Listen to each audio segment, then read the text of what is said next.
Everyone, welcome back to my new vlog. कैसे हैं आप सभी? आई होप आप सभी अच्छे होंगे और मैं भी ठीक हूँ। तो फ्रेंड्स, ये वीडियो है 14 तारीख का और सुबह के अभी लगभग 11 बजे हुए हैं और घर पे भी कोई नहीं है क्योंकि अभी मैं आज अकेली हूँ।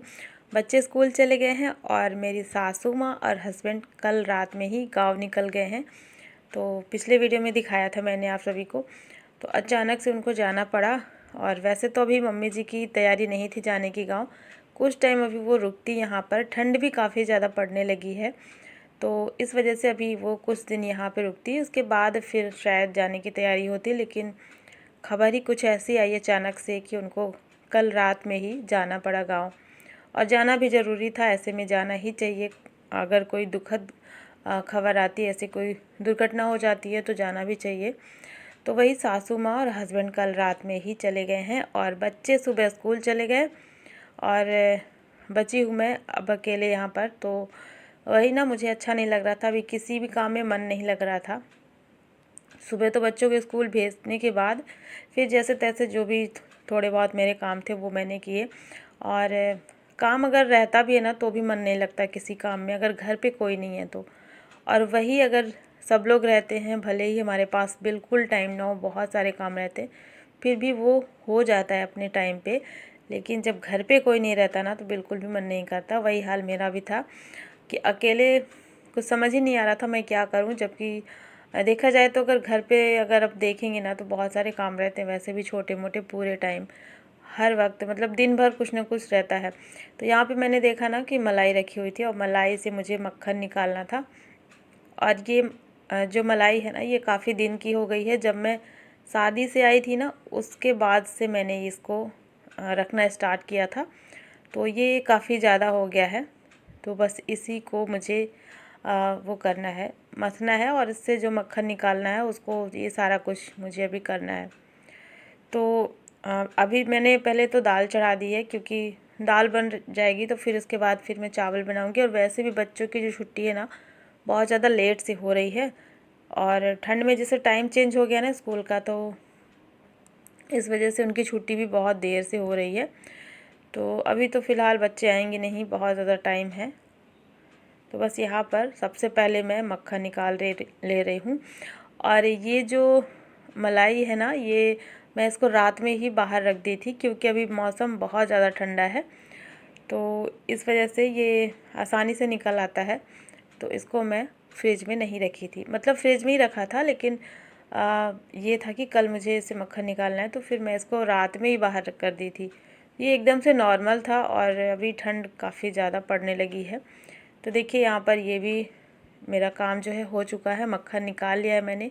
और इतना ज़्यादा मक्खन निकलता है ना इस टाइम पे, ठंड का मौसम जब भी रहता है ना उस टाइम पे मक्खन काफ़ी ज़्यादा मात्रा में निकलता है। तो यहाँ पर इसको मैंने निकाल लिया है धो करके और फिर रख दिया है पकने के लिए। तो जब भी मैं मलाई से मक्खन निकालती हूँ ना उसके बाद उसको तुरंत रखती हूँ पकने के लिए, तो वो घी बन जाएगा। और जैसे ही वो भी पक जाएगा ना उसके बाद मैं उसको तुरंत ही छान करके डब्बे में भर के रख देती हूँ घी। तो ये काम मैं हमेशा कंटिन्यू कर लेती हूँ, मतलब इसको रखती नहीं हूँ, नहीं तो थोड़ा सा ये इसकी स्मेल ना काफ़ी ज़्यादा फैल जाती है फ्रिज में भी रखने से। तो ज़रूरी भी रहता है इसको एक तरफ, मतलब जगह पे रख के, और फिर सही रहता है। यहाँ पर मक्खन जो है पक रहा है अभी। और अभी ये कुछ ड्राई फ्रूट्स आए हुए थे, ये कल के थे, तो इसको भी जगह पे रख देते हैं। सारे डब्बे में भर के सारे ड्राई फ्रूट्स जो थे वो ख़त्म हो रखे थे। और ये वाले ना अभी डेली में जैसे यूज़ में आते हैं, भिगो करके रखती हूँ रात में, बादाम, किशमिश और साथ में अखरोट है।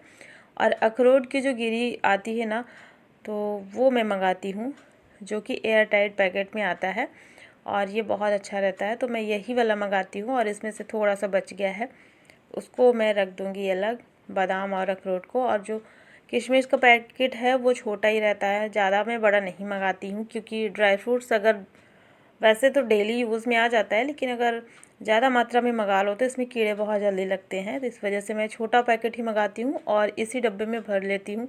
इसके बाद जब ये ख़त्म हो जाएगा तो फिर से मैं दोबारा से मंगा लूँगी। और देखिए सारे ड्राई फ्रूट्स मैंने रख दिए हैं। और इसके बाद यहाँ पे मैंने देखा कि ये जो मक्खन है वो भी पक गया था, तो घी बन गया है। और इससे भी मैं छान करके रख देती हूँ। तो देख सकते हैं ना, अभी पूरा ये जो डब्बा है घी का पूरा फुल हो चुका है। और यहाँ पर ये मैं मिल रही हूँ अगले दिन संडे के दिन, और ये संडे के दिन 15 तारीख था। और आज सुबह सुबह हस्बैंड गांव से आ चुके थे। तो हस्बैंड ना एक ही दिन के लिए गए थे, बस वही ज़रूरी काम के लिए, और उसके बाद फिर ये सुबह में आ गए हैं। और वही सुबह आए तो नाश्ता वगैरह जो भी था, इसके बाद मैं चली गई थी मार्केट। और संडे को यहाँ पर काफ़ी बड़ा मार्केट लगता है, सब्ज़ी वाला मंडी भी लगती है, और वहाँ पे मतलब बहुत सारी चीज़ें रहती हैं। वहाँ पे सब्ज़ी के साथ साथ हर टाइप की जो दुकानें रहती ना वो है। तो फूल की भी दुकानें थी बहुत सारी, मतलब नर्सरी से ही वो ला करके वहाँ पे मार्केट में लगाते हैं। और इस टाइम पे तो काफ़ी ज़्यादा फ्लावर्स वहाँ पे दिख रहे थे, छोटे छोटे।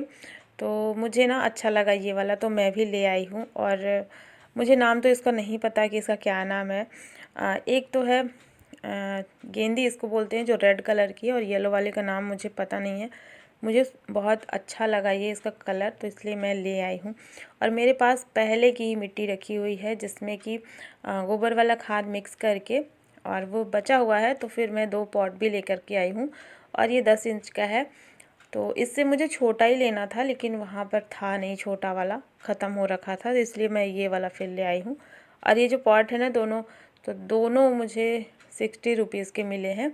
और ये जो पौधे हैं ना फ्लावर के, तो ये भी मुझे लगभग 15-20 के आसपास, और एक तो 30 या 35 के आसपास का होगा। तो ऐसे ही कुछ मुझे मिला था, तो ये मैं ले आई हूँ। तो चलिए अब इनको लगा देते हैं पॉट में। और इसमें काफ़ी सारे होल थे, तो उसमें मैंने जो पुराने दिए होते हैं ना उसको रख दिया है होल के पास, और फिर उसके ऊपर मिट्टी डाल करके। तो पॉट में मैंने पहले 30% मिट्टी डाल दी है नीचे। उसके बाद फिर मैं यहाँ पर चेक कर रही थी कि जो पौधा है ये आ जाएगा कि नहीं, तो उस हिसाब से मैं इसमें मिट्टी डालूँ। तो यहाँ पर मैं इसको चेक करके और फिर लगा रही हूँ। और मुझे ना बहुत ज़्यादा आइडिया नहीं है पौधे वगैरह लगाने का, और इनकी केयर कैसे करनी है ये बहुत ज़्यादा आइडिया मुझे नहीं है। बस थोड़ा बहुत जितना है उतना ही मैं करती हूँ, और उसी तरीके से इनकी देखभाल भी करती हूँ। और मुझे शौक़ है कि मैं लगाऊँ बहुत सारे फ्लावर, अच्छा लगता है ना इनको देख कर के ना, सारी टेंशन और सारी प्रॉब्लम जो भी होती है, जो दिमाग में चलती रहती है, वो सब दूर हो जाती है। तो मैं एक साथ नहीं ले आई हूँ बहुत सारे फ्लावर, क्योंकि वहाँ पे ना हर बार, जैसे संडे को मार्केट लगता है, जब मैं जाती हूँ हर बार सब्ज़ी लेने तो जाना ही पड़ता है। तो हर बार मैंने देखा है कि वहाँ पे अलग अलग वैरायटी के आते रहते हैं, तो इस वजह से मैं एक साथ नहीं लाई हूँ। और जब भी मैं जाती हूँ वहाँ पे देखती हूँ अभी नया क्या आया है, और जो मुझे अच्छा लगता है वो फिर मैं ले आती हूँ। तो इससे पहले 2 मैं लेके आई थी, एक था रोज़ फ्लावर और एक था 2 मैरीगोल्ड थे। तो वो मैं पहले ले आई थी पिछले हफ्ते, और इस बार ये ले आई हूँ।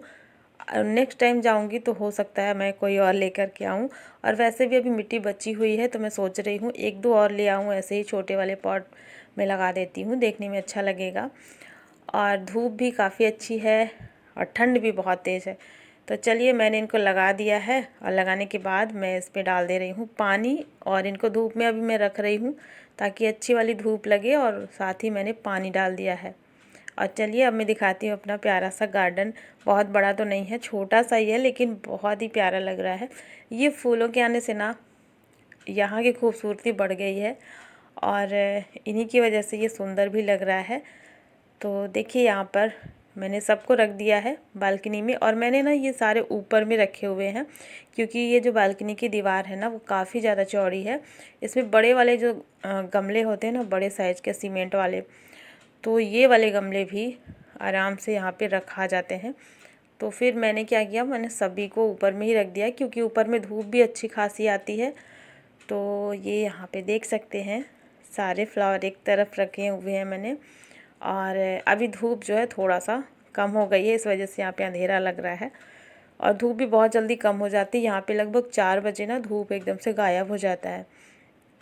तो सारे पौधे मैंने ऊपर रखे हैं, ताकि अभी जैसे ठंड का टाइम है तो इनमें धूप अच्छी लगे, तो ये पौधे ख़राब नहीं होंगे, और इनको धूप लगना भी बहुत ज़्यादा ज़रूरी है।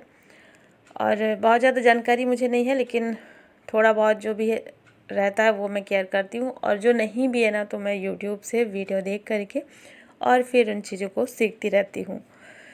तो चलिए, ये तो चलता रहता है, कुछ नया सीखना चाहिए लाइफ में। और मुझे गार्डनिंग करना अच्छा भी लगता है, तो धीरे धीरे करके ही मैं थोड़े थोड़े करके ऐसे ही पौधे लगाऊंगी। और एक बार में तो ये सारा कुछ नहीं लग पाएगा, छोटा सा मेरा प्यारा सा गार्डन जो है। तो इसी तरीके से शुरुआत तो मैंने कर दी है, हर बार मैं ऐसे ही थोड़े थोड़े लेकर के आती हूँ। और चलिए अब आ जाते हैं अंदर, क्योंकि अब हो चुका है अंधेरा और घर के अंदर भी अभी बहुत सारा काम फैला हुआ है।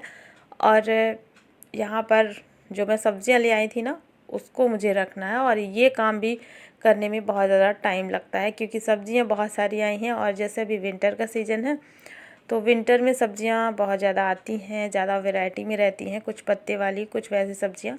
तो उन्हीं को मुझे अलग अलग करके सबको रखना है। तो यहाँ पे सारी सब्जियां मैं निकाल ले रही हूँ। और एक टोकरी में तो मैं ये सारी सब्जियां निकाली हूँ, गाजर वगैरह, जो मुझे ले जा करके फ्रिज में रख देना है। और यहाँ पर चने का साग भी आया है। चने का साग बहुत पसंद है, घर में सबको बहुत पसंद है। तो वीक में एक बार ये ज़रूर इस टाइम पे बन रहा है, क्योंकि इस टाइम बहुत ज़्यादा मात्रा में आ रहा है। तो चने का साग है और साथ में बथुआ भी है। तो बथुआ बहुत थोड़ा मात्रा में है। दोनों को मैंने अभी अलग अलग टोकरी में रख दिया है, और बाकी सारी सब्जियों को मैं जगह पे रख देती हूँ। और जो आलू और प्याज है ना, वो भी पूरे एक हफ्ते के लिए एक साथ ले आते हैं। तो आलू भी बहुत सारे आप देख सकते हैं यहाँ पे। ये वाला स्टैंड मैंने रख लिया है, और इसी में आलू और प्याज रख देंगे, बाकी सारी सब्जियाँ फ्रिज में रख देंगे। और जो ये चने का साग मैं लेके आई हूँ ना, इसको मुझे तोड़ना है, क्योंकि इसका डंठल काफ़ी बड़ा रहता है, काफ़ी कड़ा भी रहता है, मोटा मोटा। तो इसको अलग करना है, सॉफ्ट सॉफ्ट से छाँट करके रखना है, तभी ये साग अच्छा लगता है। तो ये काम करना ही पड़ेगा आज ही, क्योंकि कल मुझे बनाना है ये चने का साग। तो यहाँ पर अब मैं सारा काम करके, सारी सब्जियाँ वगैरह रखने के बाद व्यवस्थित, और फिर मैं बैठ गई हूँ इसको तोड़ने के लिए, क्योंकि इसको तोड़ने में बहुत ज़्यादा टाइम लगेगा। चने का साग छोटा छोटा रहता है ना, तो तोड़ने में काफ़ी ज़्यादा टाइम लगता है। तो चलिए, अब लगभग सारे काम मेरे हो गए हैं, और ये चने का साग अभी मैं तोड़ूंगी तो पता नहीं कितना ज़्यादा टाइम लग जाएगा। और फिर मैं इसको कल बनाऊंगी, तो कल के वीडियो में मैं दिखाऊंगी। तो चलिए फ्रेंड्स, आज का ये व्लॉग यहीं पर एंड करती हूँ। आई होप आप सभी को पसंद आया होगा।